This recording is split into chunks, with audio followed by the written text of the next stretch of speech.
confronted with a claim that, well, it seems to shake the very foundation of traditional faith. The idea that the biblical texts only condemn exploitative or abusive sexual acts, meaning that long-term committed relationships are okay. That's the modern Freeman. But here's the shocker, and this is straight from the source material we're looking at today. The Apostle Paul, the very person writing these condemnations. Yeah. He was fully aware of dedicated partnerships in his time. That is absolutely correct. Our research confirms this as a key historical claim. The sources state it plainly. Quote, ancient Greco-Roman society was fully aware of long-term same-sex partnerships. And that, for me, just immediately deepens the mystery. If Paul knew committed relationships existed, why did he critique the practice as contrary to nature? Why didn't he limit his condemnation just to abuse or, say, temple prostitution? It's a critical question. That lack of distinction forces a massive moral dilemma on us today. It really does.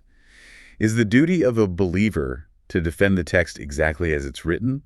Or is it to, reshape Scripture to sanctify every modern impulse? Well, and the sources we've reviewed issue a stark warning on that front. They say a faith that changes its moral foundations has already surrendered its authority.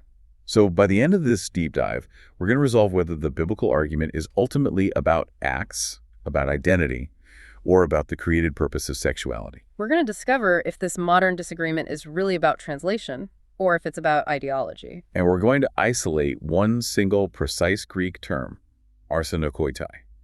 We believe it links the New Testament prohibition directly back to the law of Moses, proving a deliberate textual continuity. What is the strongest piece of evidence modern revisionists try to suppress? We're going to find that answer in the text. Welcome to the City Pastor video series, where we don't do merely guesswork. We prepare this content strictly from the sources and research. And you can check the facts yourself. Absolutely. Our aim is simple. Follow the evidence, test objections, and build a clear, rigorous argument step by step. So by the end, you understand not only what we believe, but why the sources justify it. If you value serious analysis and straight answers, subscribe, like, and share. And please comment and ask the questions. Your reply is very important. Because today's question is sharper than it looks, and the proof is sitting right there in the text. All right. You, the listener, are here for a rigorous, fact-based analysis. So let's start with what our source material calls a non-negotiable clarification. Yes. The distinction the Bible makes between persons and practices. This has to be the starting point for any ethical discussion, right? It has to be. The sources clarify that the Bible evaluates behaviors, not human worth. So the theological position affirms universal human dignity. Every person has worth. But at the same time, it maintains a high standard for moral conduct, and that's demanded of all believers. So the immediate claim you hear that the Bible is hateful or condemns people is, according to this material, actually a category error. It is. Scripture differentiates between a moral assessment of specific acts and the inherent value of a person. And the sources note this is routinely blurred in modern discourse, often deliberately. Crucial distinction. Immensely. The critique is aimed at specific acts classified as sin things, like theft, adultery, greed not, at the inherent value or personhood of the individual who might be struggling with any temptation. Okay, let's move to the core of the biblical case. To understand the why behind these moral laws, you have to go back to the blueprint, so to speak. That's right. The sources establish what's called a teleological basis for sexual ethics. That's a heavy academic word. Let's break that down. What does that mean? Teleological just means purpose-driven. It's the foundational theological claim here. Sexual ethics aren't arbitrary. They aren't based on a whim. They are rooted in Genesis 1 and 2, in the very design of creation. So the source says. It says, sexuality is teleological. It has purpose, not merely consent. Okay, if the design has a built-in purpose, the telos, then how is that purpose defined? The sources define it as threefold, established right there in creation. It's complementary, procreative, and covenantal. The union of male and female within a covenant bond. Okay, hold on. Let me steelman this argument right there. Because if the purpose is defined as procreative, doesn't that inherently undermine the legitimacy of sex within a marriage that's infertile? Or for older couples who can't conceive? That's exactly the right question to ask. I mean, doesn't that risk collapsing the whole structure? It would if procreation were the only purpose. But it's not. The sources clarify this. The purpose is also complementary. the joining of two distinct sexes, and it's covenantal, that lifelong bond. I see. So acts that can't fulfill the procreative function, but still fulfill the complementary and covenantal aspects, they're still within the design.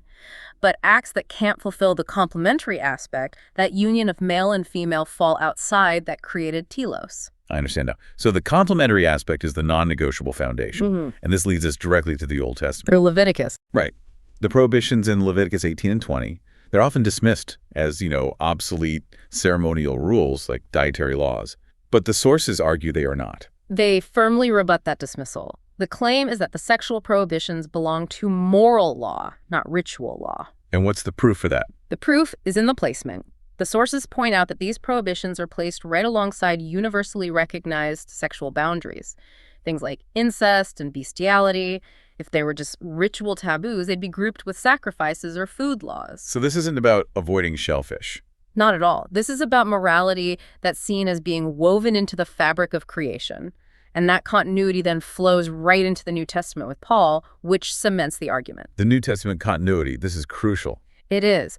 Paul's argument in Romans 1, it doesn't rely on Mosaic ritualism. It's a natural law argument rooted in that created order. He explicitly frames same-sex acts as contrary to created order. So he rooted the ethic not in some temporary Jewish code, but back in Genesis. Exactly. And crucially, this strong moral boundary is not meant to be a final judgment. We see this so clearly in 1 Corinthians 6. That passage is all about transformation. The most powerful context of compassion. It really is.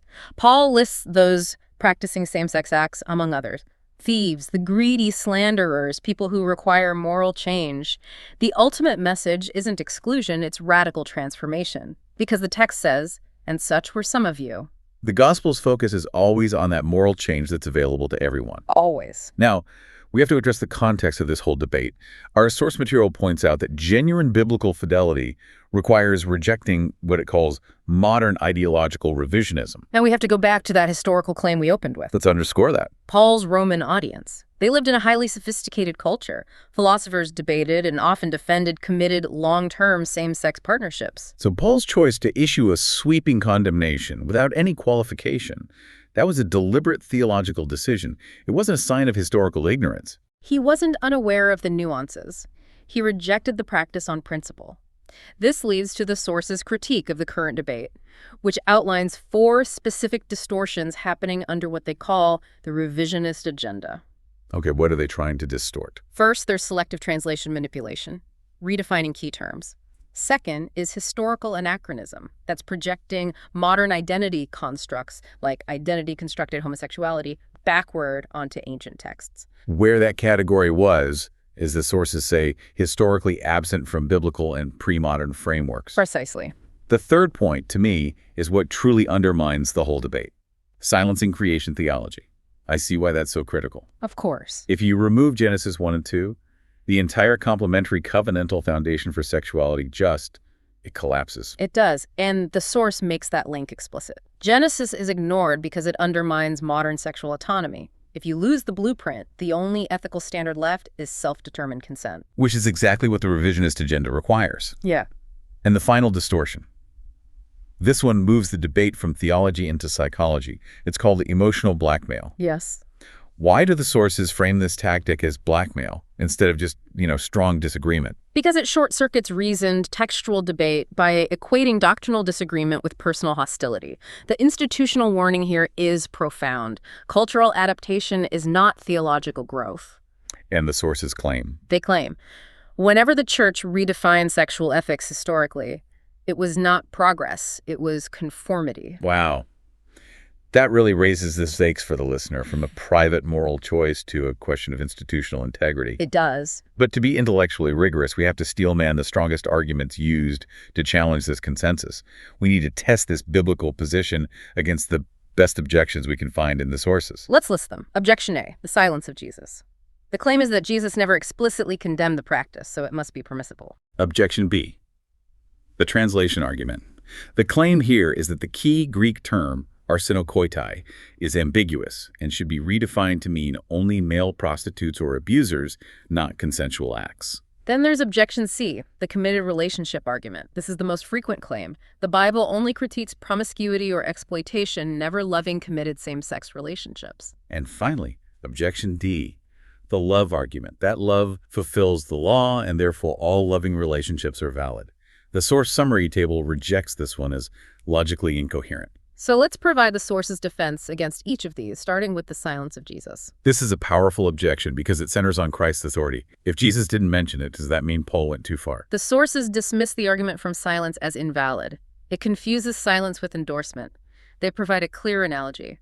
Jesus never condemned incest, never condemned bestiality. Why not? Because these were already settled moral questions within Jewish ethics.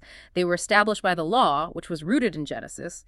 Jesus based all sexuality on Genesis, male and female, confirming that the foundational moral structure was already settled and sufficient. Okay, so that reframes his silence. It's a sign of sufficiency that the moral code was already there, not a sign of endorsement. Exactly. Now for the linguistic rebuttal. The alleged mistranslation of arsenokoitai. This is often cited as the strongest counterclaim. And this is where we bring that proof tease from the beginning to light. The argument is based on the etymology, the origin of the word. Arsenokoitai is not some vague, fuzzy term. It's a compound word.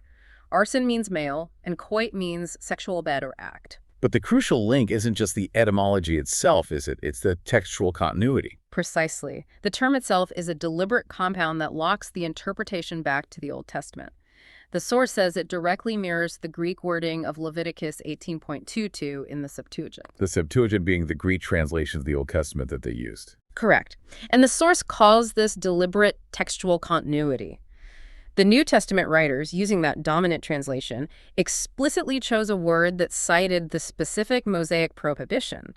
That decisively shuts down any claim of ambiguity. That feels like prosecutorial evidence. If the writer is referencing the definitive text of the law, the idea that they suddenly meant something totally different, like only temple prostitutes, it becomes historically untenable. It does. Now, for rebuttal, say, the committed relationship argument. We've established Paul knew about these partnerships in his world. So if two people are truly committed and faithful, isn't that what marriage is supposed to be? Fidelity.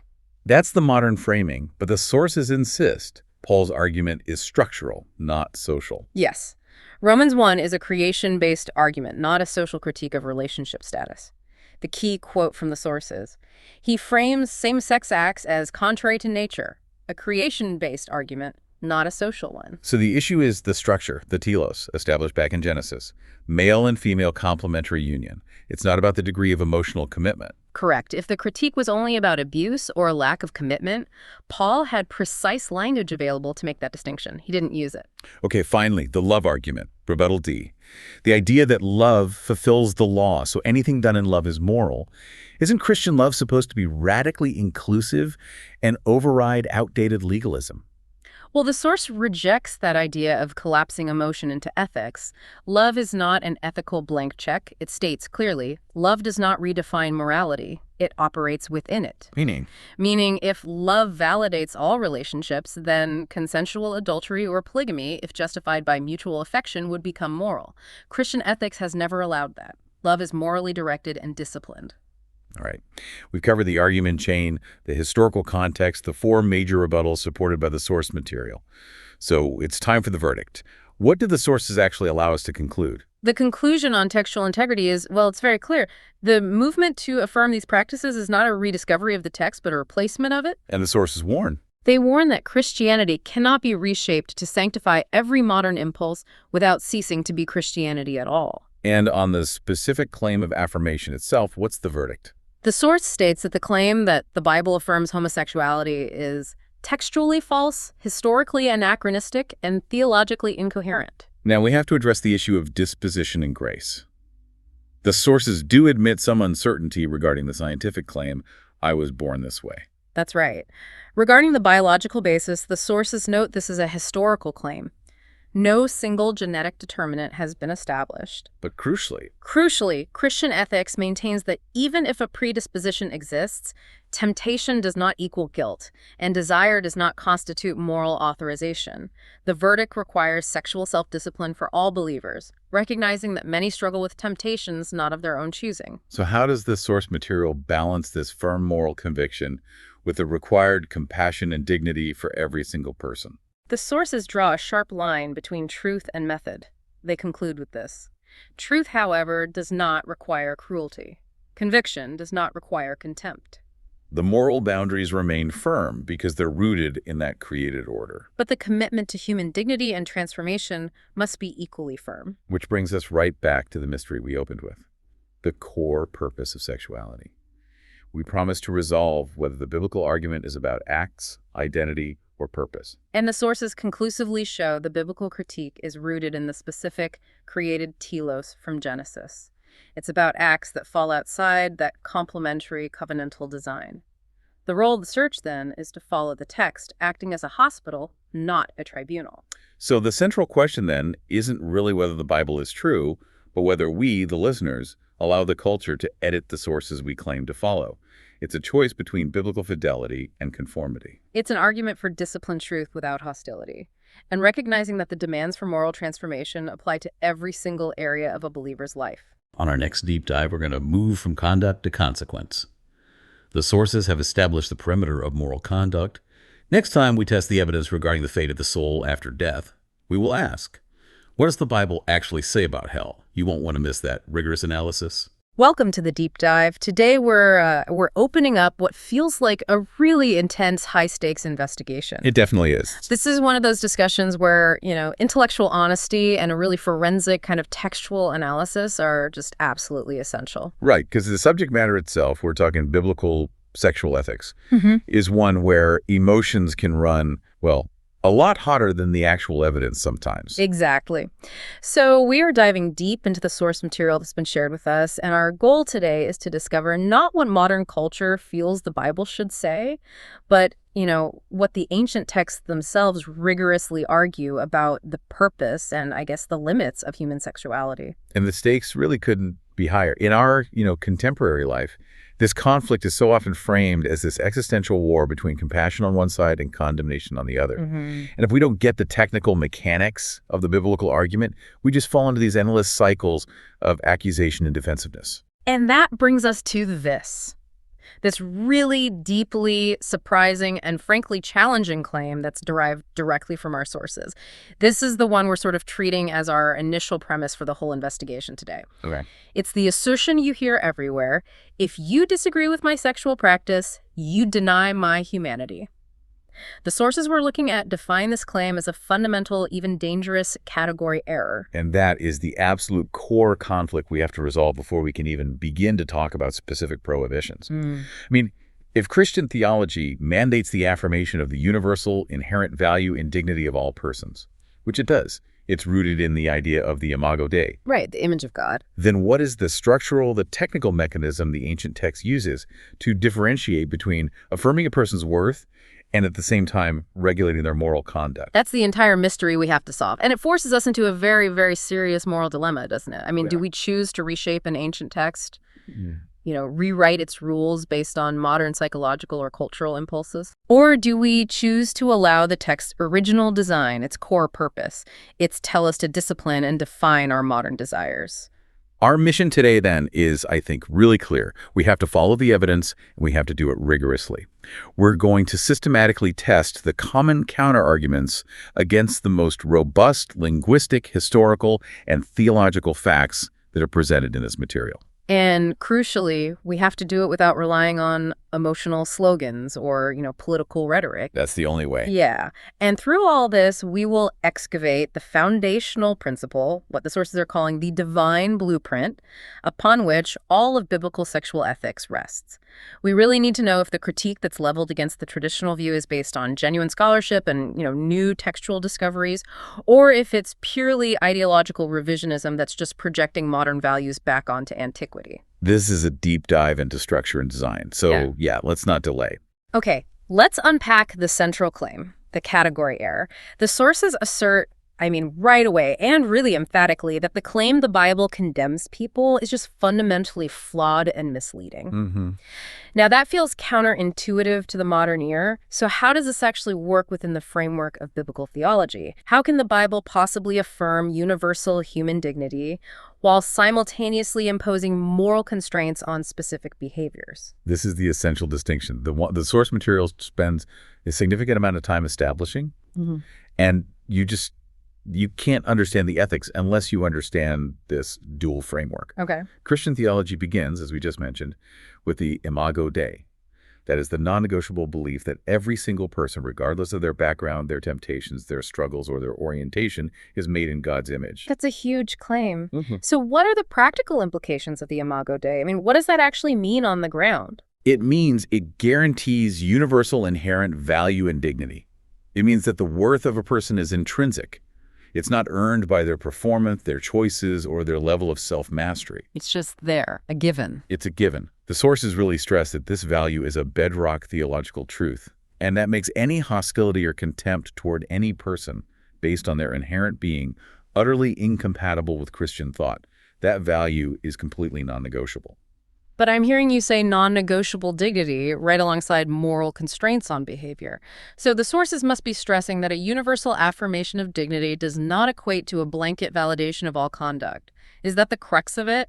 The category error? That is precisely it. The category error happens when the inherent worth of the person is deliberately conflated with the moral evaluation of their actions. The Bible, it consistently differentiates between the moral assessment of acts, behaviors, choices, conduct, and the inherent God-given value of the person who is performing those acts. So why do the sources suggest that this distinction has been so lost in modern discourse? It seems like a pretty straightforward idea. Well, the sources state that this distinction is, and this is a direct quote, routinely blurred in modern discourse, often deliberately. Deliberately. That's a strong word. It is. And that blurring makes reasoned, productive debate almost impossible. I mean, think about it. If I say, I disagree with your action, but you hear, I deny your worth as a human being, well, the conversation just ends right there. It's a conversation stopper. It is. The modern trend is to define identity not by inherent worth, but by a chosen or felt desire. And therefore, any critique of that desire is perceived as a kind of existential assault on the self. The biblical framework just resists this collapse. It insists that a person's value is independent of their moral performance. We definitely need a tangible way to ground this because it's still a bit abstract. What's the most compelling analogy the sources offer to help us and help you, the listener, understand how to critique an act without condemning the person? The analogy of the doctor and the patient is really powerful, mostly because it's inherently compassionate. Right.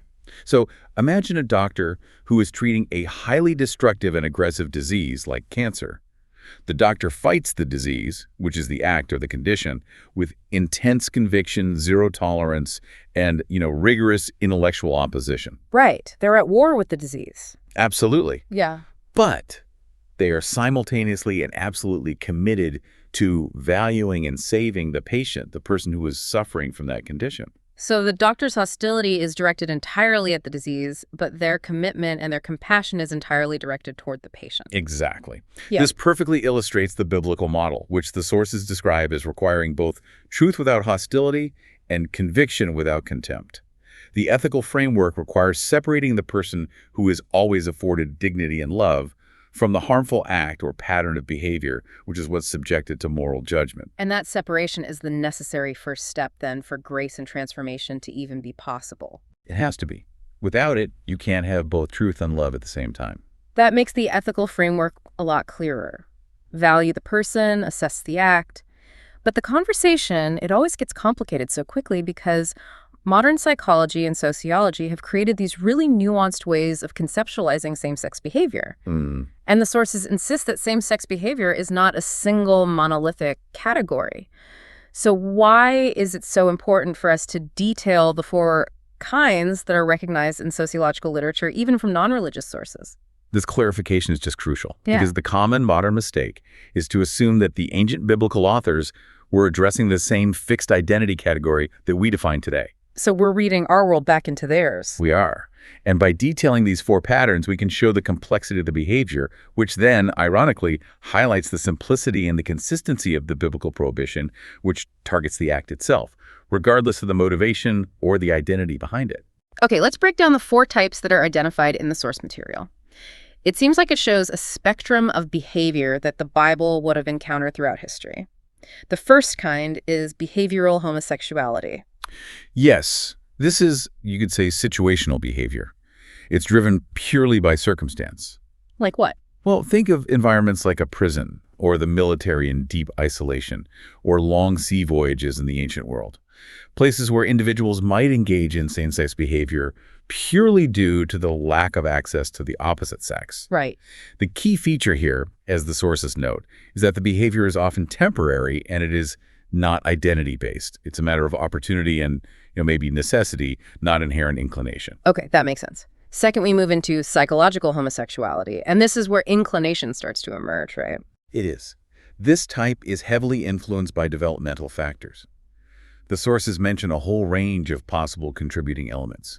Things like early childhood trauma, significant attachment disruption with a same-sex or an opposite-sex parent, or maybe a deep-seated identity confusion that was established in formative years.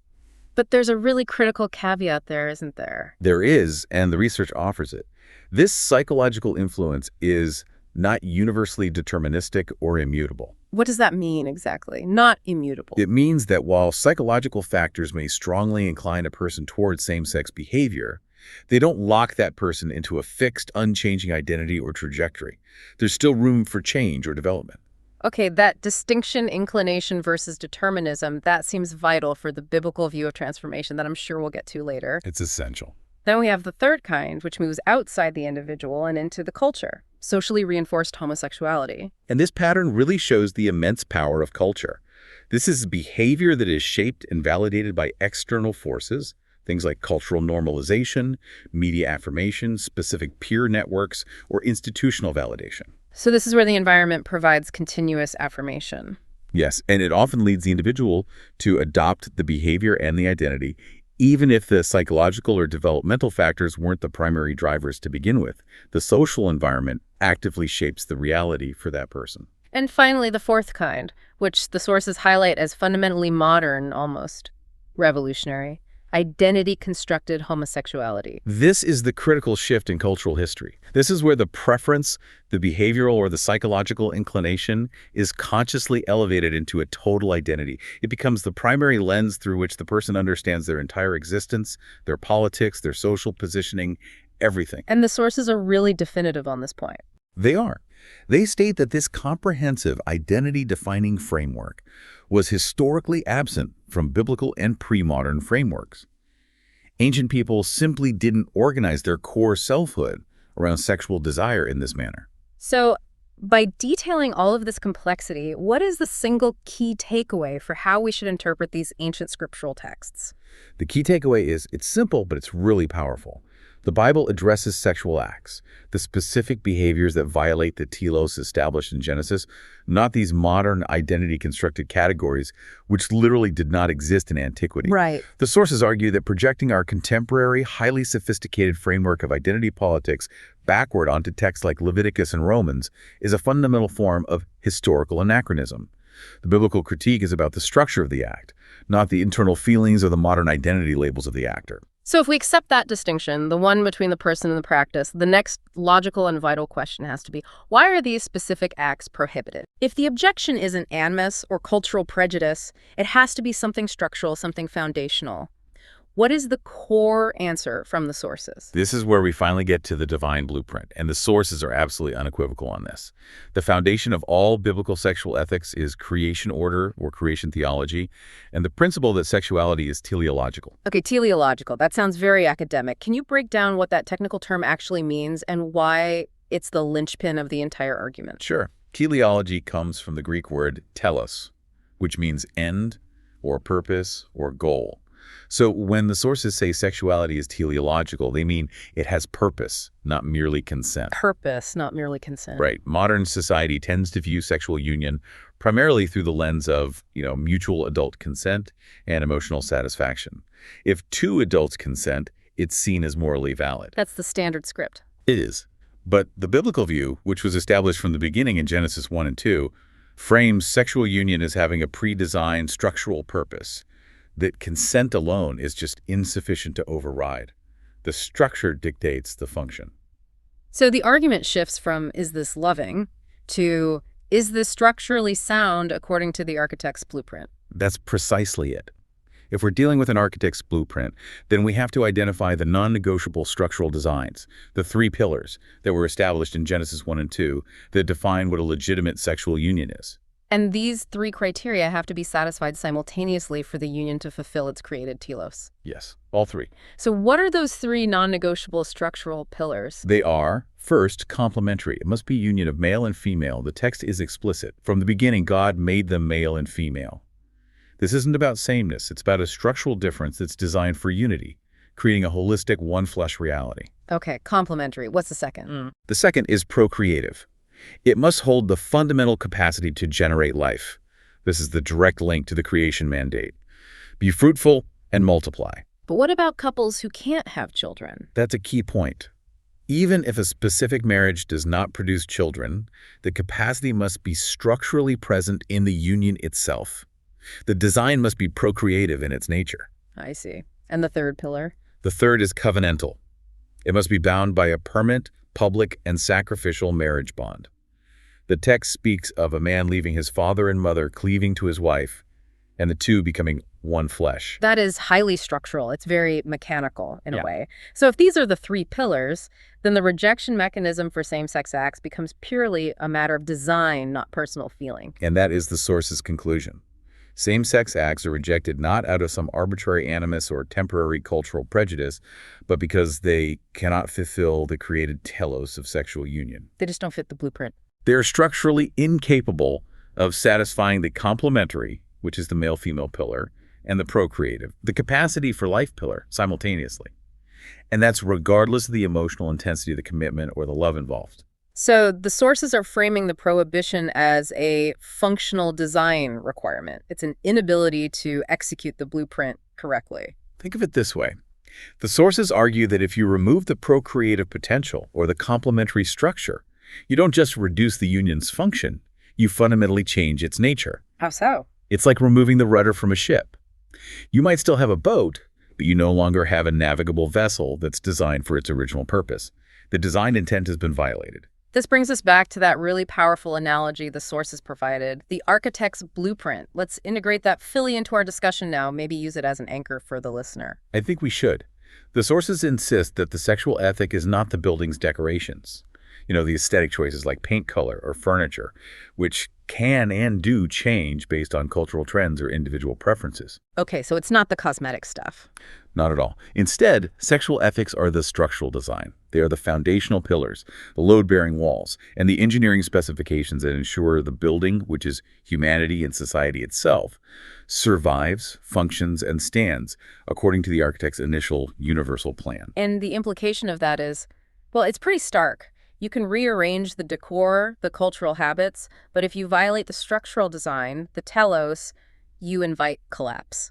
Exactly. The sources are arguing that the biblical text is presenting an unchanging engineering manual for human relational life, one that's applicable everywhere and always, not a temporary cultural preference guide that was only applicable to ancient Israel. And that's why the sexual ethic is considered universally applicable, something that transcends local customs. That's the core of the argument. So if creation order is the architect's blueprint, then where do we find the legal documents that affirm the plans? That has to lead us to the Old Testament law, right? It does. The source material directs us first to the explicit prohibitions that are found within the Old Testament Holiness Code, specifically Leviticus 18.22 and 20.13. Right. These texts unequivocally prohibit same-sex sexual acts, and they describe them as an abomination, which in Hebrew is tu'eva. The critical issue for modern interpretation, though, is how we categorize these laws. Because the common, almost routine modern dismissal is that these are just obsolete ceremonial rules. They belong in the same category as dietary restrictions, sacrificial systems, or the rules about mixing fabrics, all of which the New Testament supersedes. And the sources strictly refute this misconception. They call it a profound legal and theological error. They emphasize that these prohibitions belong indisputably to the moral law, not the ritual or the ceremonial law. And the evidence for that placement is forensic, as you said before. It is. So what is that forensic evidence? Why can't we simply lump them in with, not eating pork? You have to look at the context of Leviticus 18. These sexual boundaries are placed right alongside universally recognized moral boundaries, like incest, adultery, lying with a menstruous woman, and bestiality. I see. They're in a specific neighborhood, so to speak. Very specific neighborhood.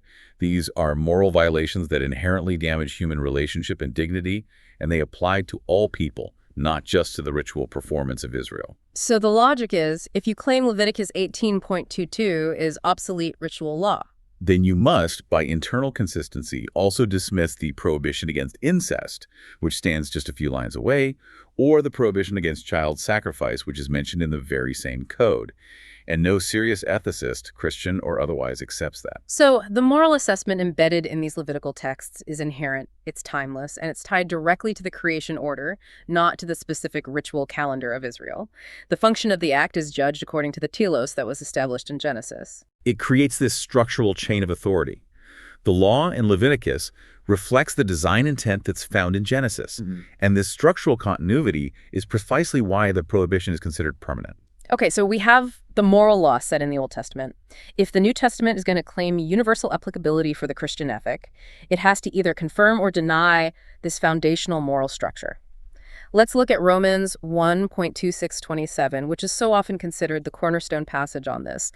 What is Paul's argument here, and what is its legal basis? Paul's argument in Romans 1 is it's highly sophisticated, and it's rooted entirely in creation theology. He completely bypasses Mosaic ritualism altogether. How does he do that? He frames same-sex acts as contrary to nature in Greek. That's paraphrasing. Oh. This is a deliberate philosophical appeal to what we'd call natural law, the moral code that's evident in the created structure itself, something accessible even to those who don't have the written Mosaic law. This is a moment we really need to slow down and clarify the technical language. When Paul uses the word nature, or physis, here, what is the technical definition according to the sources? Is he referring to, a subjective personal feeling or a biological inclination, which might suggest a modern sense of orientation? No, absolutely not. The sources are very clear that Paul's use of physis refers to the created structure, the design blueprint of humanity that was established back in Genesis 1 and 2. It's an objective standard. So he's not talking about what feels natural to an individual. Not at all. Paul is looking at the physical and relational structure of the cosmos, how men and women are designed complementarily, and saying that certain acts violate the intention of the architect.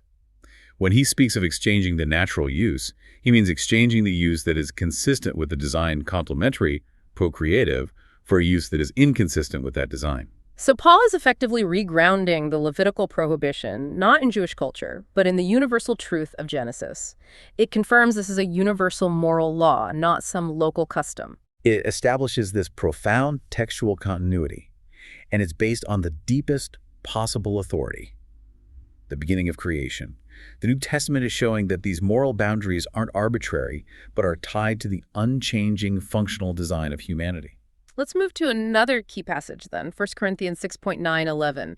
How does Paul treat this behavior in the context of the Christian community and, transformation?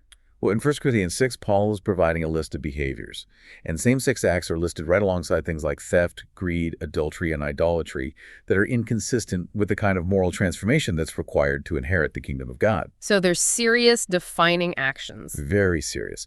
The standard for entry into the community of faith demands a fundamental shift in loyalty and behavior. That sounds like a pretty firm exclusion, but the source material highlights a critical line immediately following that list that completely changes the context from one of condemnation to one of hope. And that's the crucial line that so often gets lost in the polemics. It's this powerful affirmation of change and grace. He says, "And such were some of you, but you were washed, you were sanctified, you were justified." Such were some of you. Past tense. Past tense. That phrase shifts the entire focus. It places the emphasis not on permanent exclusion or hopeless condemnation, but on repentance, transformation, and the inclusion that is available through the gospel. This is a really vital moment of synthesis then. It confirms that the moral standard is firm, the act is judged as being outside the telos, but grace offers a path out of those behaviors, affirming the dignity and the hope of the person. The sources stress this balance constantly. The standard is objective, but the path is accessible through grace. The distinction remains between the person who is offered dignity, belonging, and hope for change, and the practice, which is morally assessed as being outside the boundaries of God's created design. Okay, so we've established the traditional biblical position is grounded consistently in creation order and moral law. But this view, as we all know, faces extremely powerful counterclaims in modern discourse, which attempt to dismantle this structure using historical or linguistic arguments. Right. So now we need to follow the sources and systematically deconstruct these objections through forensic analysis. Let's do it. The first, and maybe the most intuitive historical claim is this. The Bible never mentions loving, committed same-sex relationships. The suggestion here is that Paul and the early church only knew of, exploitative, transactional, or pederastic relationships that were common in their culture. And therefore, if they saw a committed, loving, modern same-sex couple, they would approve. This is what the sources label a historical fallacy, an argument that's built on a false premise regarding Paul's alleged ignorance. We have to tackle this idea that Paul was merely a product of his culture, completely unaware of any alternatives. So what does the actual historical record say about ancient Greco-Roman society and long-term same-sex partnerships? Well, the sources state unequivocally that ancient Greco-Roman society was fully aware of long-term consensual and sometimes deeply committed same-sex partnerships. This was not some novelty that was hidden from Paul. Really? What's the evidence for that? We have documentation from philosophers like Plato in his Symposium, for example, and historians like Plutarch. They detailed, discussed, and sometimes even philosophically defended various forms of homosexual relationships, including adult male-male bonds and long-term political or philosophical partnerships. So Paul wasn't ignorant of committed relationships. He was, according to the sources, countercultural. He rejected the practice despite the fact that these committed relationships existed and were publicly known. Precisely. If Paul's objection had been only to exploitation or coercion or pederasty, the Greek language offered him precise, unambiguous words for those concepts. He could have used pedophilia for pederasty or terms related to abuse, but he deliberately chose not to. So his argument in Romans 1 was different. It was structural and creation-based. It was contrary to nature, which addresses the structure of the act itself, not just the social context or the quality of the emotional bond. Wait, let me just challenge that for a second. Doesn't the very existence of a loving, committed relationship today elevate the emotional quality so much that it functionally overrides the lack of procreation? Do the sources address why love and consent aren't enough to satisfy the telos? They do. They address it directly by returning to that engineer analogy.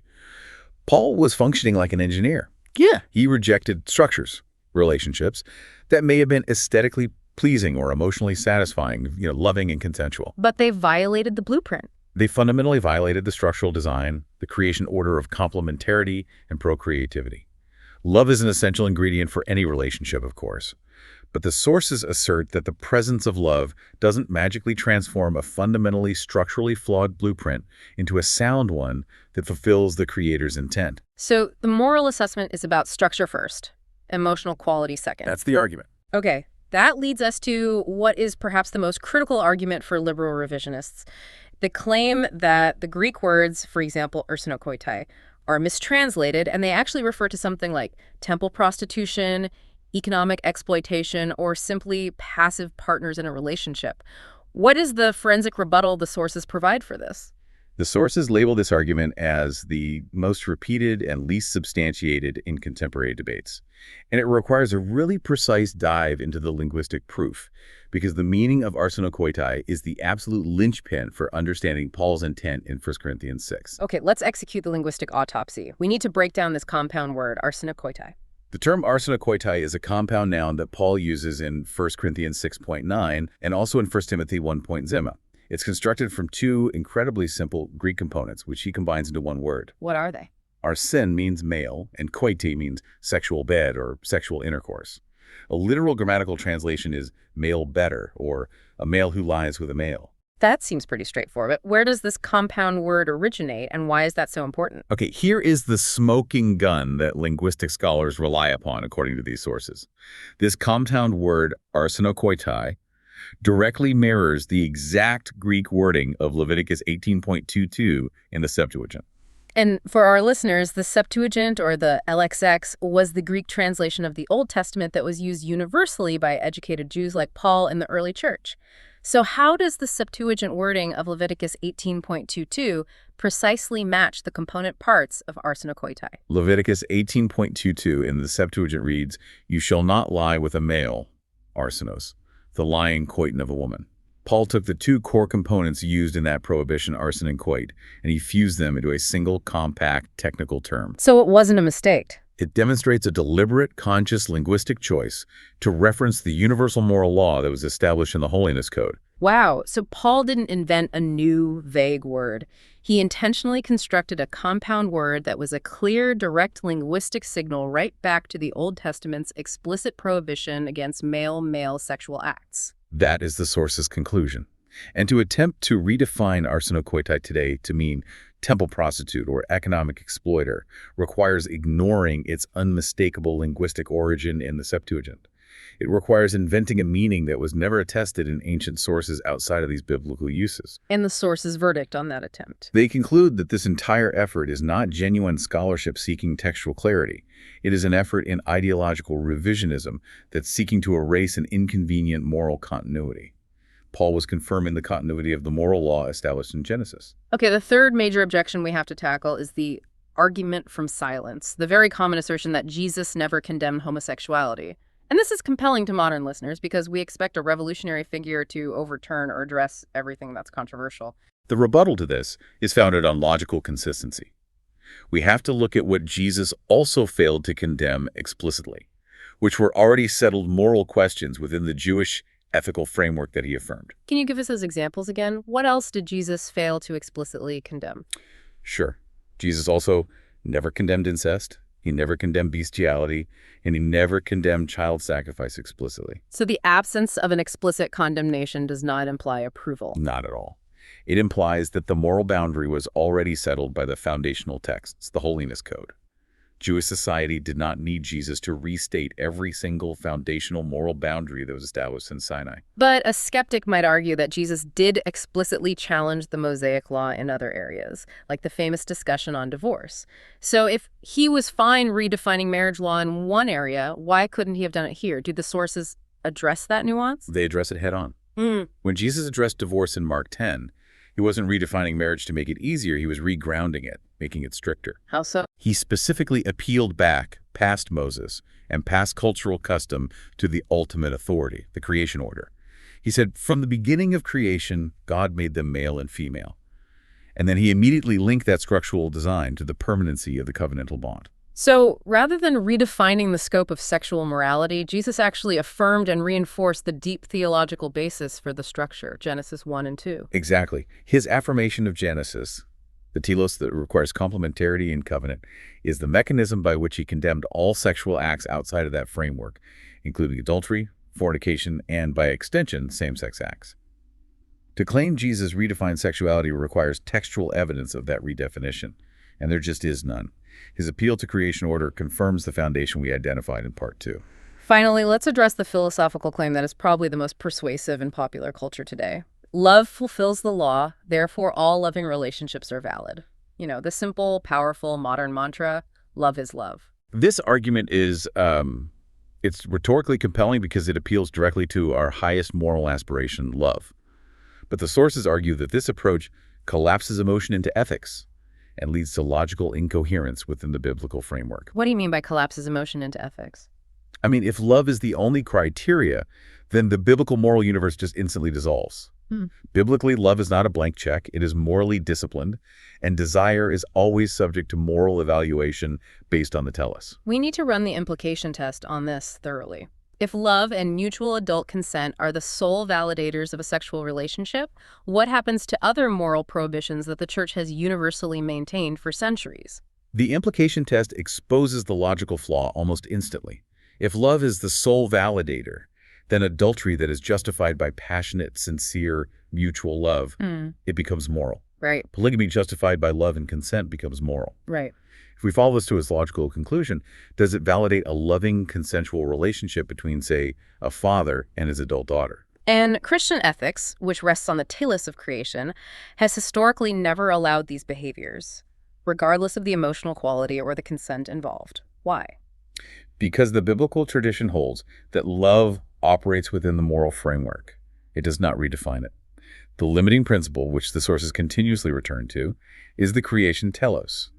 Love has to be exercised in morally righteous ways that respect God's established design. So if love is the sole criterion, you replace objective moral structure with subjective emotional validation. Which is exactly what the sources argue is happening today. So the sources are claiming that using justice and love to redefine sexuality is actually a kind of category confusion, reframing a moral disagreement about structural design as if it's about oppression or cruelty. Absolutely. Biblical justice is directed at issues like theft, violence, exploitation, and partiality before law. It protects the vulnerable. It does not regulate the inherent structure of sexual morality, which is based on the functional design of humanity established in Genesis. To use the concept of justice to demand that the structure itself be changed is to misuse the category of justice. Okay. We have completed the forensic review. We've systematically tested the major objections against history, linguistics, and the textual continuity between the Old and New Testaments. And every single path in the source material seems to point back to that foundational principle of creation order and the concept of telos. Based solely on the evidence provided in this source material, what is the final conclusion? The sources conclude that the claim that the Bible affirms same-sex acts is textually false, historically anachronistic, and theologically incoherent. The traditional position is not arbitrary, it is structurally consistent, and it's grounded in creation theology. So what the sources strongly suggest is occurring in modern debates is not a discovery of some hidden, deeper biblical meaning, but a purposeful replacement of the text's original structural design with a modern concept that's rooted in autonomy and desire-based identity. That is the verdict that the evidence supports. And what the sources justify is a dual mandate. First, human dignity is universal, is non-negotiable, and it's afforded to all persons, regardless of their struggles or inclinations. And second, simultaneously, sexual self-discipline and mastery are required of all believers, whether they're single, married, struggling with specific temptations or not, and same-sex acts fall outside God's moral design, the creation telos. and what remains a necessary faith commitment, the necessary application of grace that prevents this firm ethic from becoming cruel condemnation. The necessity of grace and the powerful potential for transformation. We have to draw heavily on that principle of, and such were some of you. The transformation is from the behavior, not the abandonment of the person. The sources stress that persons who struggle with same-sex desire are not uniquely sinful, and that temptation itself never equals guilt. So the focus is always on hope. Always on hope, on sanctification, and the possibility of change for everyone, regardless of what their specific struggle is. This analysis confirms that the traditional biblical position is firm, it's intellectually consistent, and it's grounded in the deepest strata of creation theology. This means the church has a very, very difficult decision to make in a rapidly changing world. And the sources stress a crucial theological point here. Christianity cannot be reshaped to sanctify every modern impulse or desire without fundamentally ceasing to be Christianity. It must survive by adherence to its historical truth and blueprint, not by surrender to cultural demands that violate the core structural design. And this brings us right back to that crucial distinction between truth and mercy, conviction and contempt. Exactly. The biblical position on the act is firm, but conviction does not require cruelty. The church, according to these sources, should position itself as a hospital rather than a tribunal, a place where transformation is possible and where the dignity of every struggling person is affirmed absolutely, even as the ethical standards remain objective. Here is the final provocative thought for you to chew on that builds on everything we have investigated today. The sources clearly highlight the difference between behavioral acts and identity-constructed labels, noting that the Bible focuses on the former. We established that the biblical framework is defined by a creation-based purpose, the telos. So what are the long-term spiritual, social, and cultural consequences for a society that replaces that creation-based purpose? A fixed design with a desire-based identity, an infinitely malleable structure. When the self, defined by desire, becomes the ultimate architect, what happens to the blueprint of human relationships, and where does that limit the definition of marriage or family next? That question takes us directly into the realm of prophecy and sociology, showing that this debate is never purely theological. It has immediate, practical consequences for the human person and for society as a whole. Indeed. We've seen today that the ancient world, through philosophers like Plato and Plutarch, knew of long-term, committed same-sex relationships, and that Paul rejected them based on creation design. But the modern claim persists that the Church's doctrine has always evolved on major issues. It does. Next time, we will leave the biblical text and dive into the historical record to test the claim that the early Church itself evolved on this moral foundation. We'll examine the first 1,500 years of Christian history to see if the consensus truly shifted before the modern era. If you want to follow the evidence where it leads, historically and linguistically, make sure you are subscribed, liked, and sharing this deep dive with others who value serious, source-grounded analysis over rhetoric. We'll see you next time on The Deep Dive.